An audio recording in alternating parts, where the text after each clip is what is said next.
Assalamualaikum warahmatullahi wabarakatuh. Perkenalkan, nama saya Sri Wahyuni dari jurusan Pendidikan Sejarah kelas 2A. Di video ini saya akan menjelaskan bagaimana era keemasan yang kedua, abad ke-12 sampai ke-14. Simak terus videonya ya. Kediri atau yang biasa dikenal dengan sebutan Panjalu merupakan kerajaan Jawa Timur di tahun 1042 sampai 1222 yang berpusat di Kota Daha yang sekarang merupakan Kota Kediri.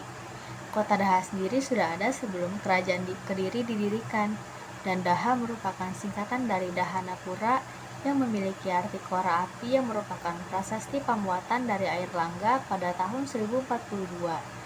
Pada tahun 1042, Airlangga dengan terpaksa membagi wilayah kerajaan yang disebabkan adanya perebutan tahta antara dua orang putranya, yaitu Sri Samara Wijaya yang mendapatkan kerajaan Barat Panjalu di Kota Baru Daha, dan Mapanji Garasakani mendapat kerajaan Timur yaitu Janggala di Kota Lama Kahuripan.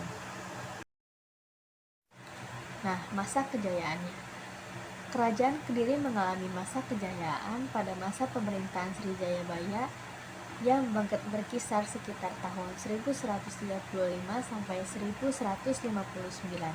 Pemerintahan yang dipimpin sudah teratur dan hukum yang dilaksanakan sudah adil dan tegas. Sri Jayabaya mampu menaklukkan kerajaan Jenggala dengan semboyan yang terkenal dalam prasasti Ngantang 1135, yaitu Panjalu Jayat atau Panjalu Menang. Nah, masa keruntuhan kerajaan Kediri terjadi pada masa pemerintahan Kertajaya dan dikisahkan dalam kitab Para Ratun dan Negara Kertagama. Peninggalan kerajaan Kediri ini sangat banyak, yaitu berupa prasasti, kitab, dan candi. Nah, prasasti tersebut diantaranya ada prasasti Banjara, prasasti Hantang, prasasti Sirah Keting, dan sebagainya. Sedangkan kitab terdapat kitab Werta Sancaya, kitab Rukdaka, kitab Kresnayana, kitab Baratayuda, dan masih banyak lagi. Nah, candinya itu ada Candi Gurah dan Candi Tondowongso. Bagi siswa-siswi SMA pasti sudah tidak asing lagi dengan yang namanya Kerajaan Hindu-Buddha. Salah satu kerajaan besar lainnya yaitu Kerajaan Singosari, yang berasal dari kawasan Jawa Timur. Kerajaan ini terletak pada kawasan Kota Malang yang berpusat pada kawasan Singosari. Kerajaan Singosari berdiri pada tahun 1222 dan hanya sempat bertahan hingga tahun 1292 sebelum mengalami keruntuhan. Kerajaan Singosari memiliki nama resmi yaitu Kerajaan Tumapel.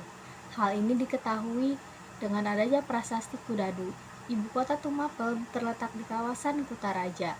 Pada awalnya, Tumapel hanyalah sebuah wilayah kabupaten yang berada di kekuasaan Kerajaan Kediri dengan bupati yang bernama Tunggul Ametung. Sebelumnya saya akan menjelaskan sedikit mengenai cerita Kerajaan Singosari pada masa awal. Nah, kerajaan ini didirikan oleh Ken Arok setelah berhasil membunuh Bupati Tumapel, Tunggul Ametung, yang didasari karena keinginannya untuk memperistri Ken Dedes, yang merupakan istri Tunggul Ametung. Setelah berhasil membunuh Tunggul Ametung dengan keris Empu Gandring dan memperistri Ken Dedes, Ken Arok menjadi Bupati Tumapel. Tumapel yang merupakan bagian dari Kerajaan Kediri. Peninggalan kerajaan Singosari ini ada banyak sekali. Ada yang berupa prasasti, candi, dan patung. Kalau candi peninggalan kerajaan Singosari itu ada Candi Jago, Candi Kidal, Candi Singosari, dan sebagainya. Sedangkan prasasti ada Prasasti Wurare, Prasasti Manjusri, Prasasti Kudadu, dan sebagainya. Adapun patung-patung yang ditemukan sebagai peninggalan kerajaan Singosari yaitu patung Ken Dedes sebagai Dewi Prajnaparamita, lambang Dewi Kesuburan, dan patung Kertanegara sebagai Amogapasa. Kerajaan Majapahit dibangun oleh Raden Wijaya yang berpusat di daerah Tarik Sidoarjo, Jawa Timur. Kerajaan Majapahit merupakan kerajaan Hindu-Buddha yang terakhir menguasai Nusantara dan dianggap sebagai salah satu negara terbesar dalam sejarah menurut Negara Kertagama. Kekuasaannya terbentang di Jawa, Sumatera, Semenanjung Malaka, Kalimantan hingga Indonesia Timur. Meskipun wilayah kekuasaannya masih diperdebatkan. Sebelumnya saya akan menjelaskan masa awal dari Kerajaan Majapahit. Menurut Prasasti Kudadu tahun 1294 menyebut nama asli pendiri Majapahit adalah Nararya Sanggrama Wijaya. Sedangkan dalam Negara Kertagama yang ditulis pada pertengahan abad ke-14 menyebut pendiri Majapahit adalah Dyah Wijaya. Istilah Dyah tersebut yang menjadi cikal bakal Raden yang berasal dari kata Radyah atau Radian dan juga Rahadian, sehingga kita kenal dalam buku sejarah menjadi nama Raden Wijaya yang merupakan pendiri dari Kerajaan Majapahit yang berdiri pada tahun 1293 Masehi. Kerajaan Majapahit ini tidak lepas dari sejarah Kerajaan Singosari. Ini dapat disimpulkan bahwa secara garis keturunan, pendiri Kerajaan Majapahit merupakan pewaris kekuasaan Singosari yang sebelumnya runtuh. Masa kejayaan Kerajaan Majapahit.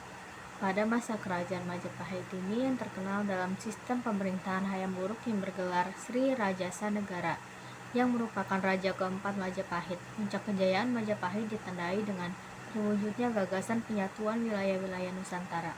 Masa kejayaan Majapahit di tangan Hayam Wuruk tidak lepas dari patihnya Gajah Mada yang terkenal dengan sumpahnya Sumpah Palapa. Masa keruntuhan Kerajaan Majapahit. Kerajaan Majapahit mengalami kemunduran sesudah Gajah Mada dan Hayam Wuruk wafat. Di antara para keluarga mulai terjadi pertentangan mengenai hak waris atas tahta kerajaan dan perebutan kekuasaan yang biasa dikenal dengan Paregrek. Paregrek merupakan peperangan antara Wikrawardhana dengan Bre Wirabumi. Kemudian menurut prasasti-prasasti peninggalan kerajaan menyebutkan bahwa Kerajaan Majapahit runtuh pada tahun 1519 Masehi pada masa Pati Unus menaklukkan Majapahit. Peninggalan-peninggalan Kerajaan Majapahit itu berupa prasasti, candi, dan kitab. Prasasti tersebut diantaranya Prasasti Kudadu, Prasasti Sukamerta, Prasasti Balawi, dan sebagainya. Sedangkan candi ada Candi Tikus, Candi Sukuh, Candi Bajang Ratu, Candi Uringin Lawang, Candi Jabung, dan sebagainya. Sedangkan kitab ada Kitab Negara Kertagama, Kitab Sutasoma, Kitab Pararaton, Kitab Kunjara Karna, Kitab Sundayana, Kitab Arjuna Wiwaha, dan sebagainya.